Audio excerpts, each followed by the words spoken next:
welcome back to another episode of the Couch NYC, an online platform where we'll be interviewing local artists, designers, and all young professionals right here in New York City. I'm Nahima McQueen, your host, and today I have Yasmin Lee, aka YLee, a poetry artist right here in the Bronx, and she's gonna introduce herself. Hey guys, I'm Yasmin Lee, and first and foremost, I'm a poet, but I do a lot of things as well. Singing, making music, I love to write, but yeah, poetry is it for me. Yep, and that's what we'll be talking about today. But before that, I'm gonna put our Instagrams right here, somewhere down there. You get it. And like, comment, subscribe, and let's get into it. So, when did you first start writing poetry? Right, so elementary school is when I first started. My dad and my grandfather, they're both writers, and my dad specializes in a lot of rap. So he used to rap to me all the time, and just being, you know, daddy's little girl and looking up to him, I felt like, hey, let me be like that too. And it came naturally, so I started going to school and doing little talent shows for my class. You know how you do show and tell in 3rd grade? It'd be like that, and I just spit something off the top of my head. There's one I remember, if you don't mind. It goes like this. It's your show. It goes like this.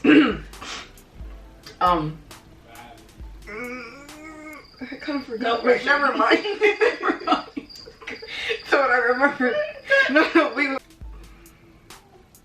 come back. Yeah, we can definitely do that. We can definitely go back. I think that's so cool because usually for show and tell, people like bring dolls and stuff. Exactly. And no one like whips out a poem, like, original poem by Yasmin. Exactly. Wait, did you refer to yourself as? Cause your stage name. You should tell me your stage name. Oh yeah. So my stage name is YLee. It derives from my name Yasmin, and then Lee, my last name.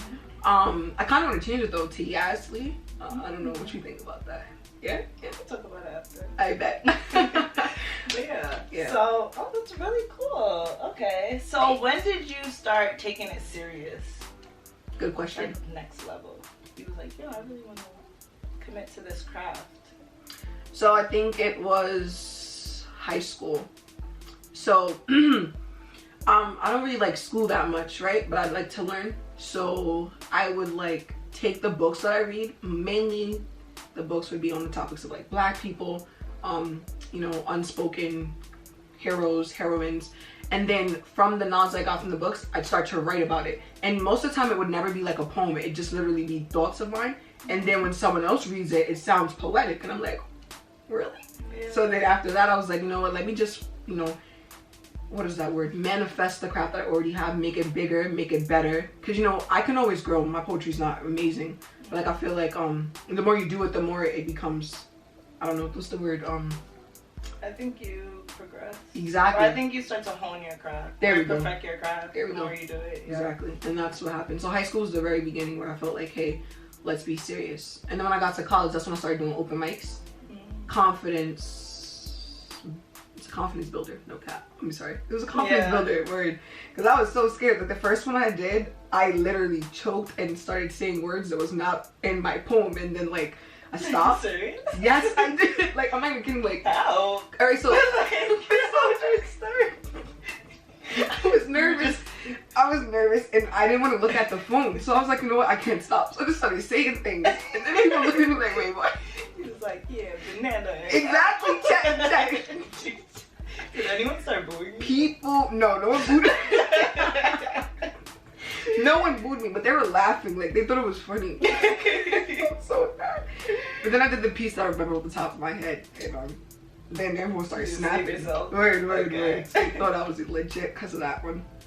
So speaking on, because you said something important, you said that open mics, you realized how important confidence was. Exactly. So what else has poetry taught you so far?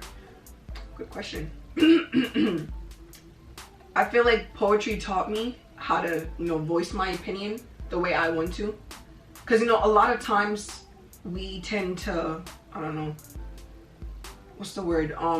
We tend to gauge the way we think and the way we speak because of what other people are, you know, worried about or what they're saying. We kind of like tailor it to like appropriate or like politically correct to fit the human gauge. Exactly. And I find that just crazy skirt. I would never do it. I feel like it's better to just say how you feel the way you want to. No one can stop you. And that's why poetry is a perfect thing, because it's art that only you can interpret. And if it's amazing if other people can say, oh, I understand, I feel that, you know, that's when you know your art is like really hitting home.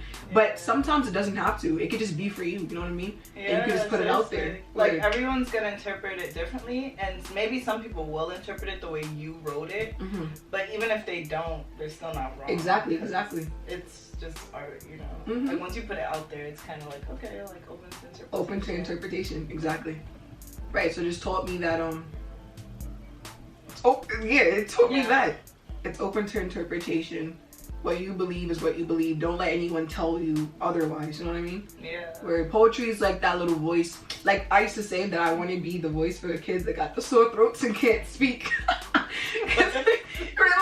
know, I had a tonsillectomy, right? So when I had that, I couldn't talk. I was murmuring, right? But if I had someone like me with the poetic vibe, I would have them interpreting what I want to say. You know what I'm saying? And that's what I want to be for everybody else. Like, hit me up with a poem, I got you. Weak. So, speaking of that, like, so do you write specifically, like, does the topic come first? Like, what's your writing process like? Does the topic come first and then the poem, or like the poem and then the name, or like, how is it like? Like, take us through that. It's kind of, so it's a very, I don't know what you'd say, fluctuating thing. Like, it's an up and down, exactly. Because most of the time my poems come when I'm sitting on the train, right? And it'll just be my thoughts. So the poem directly comes first, and there's no topic. I'll just be saying anything.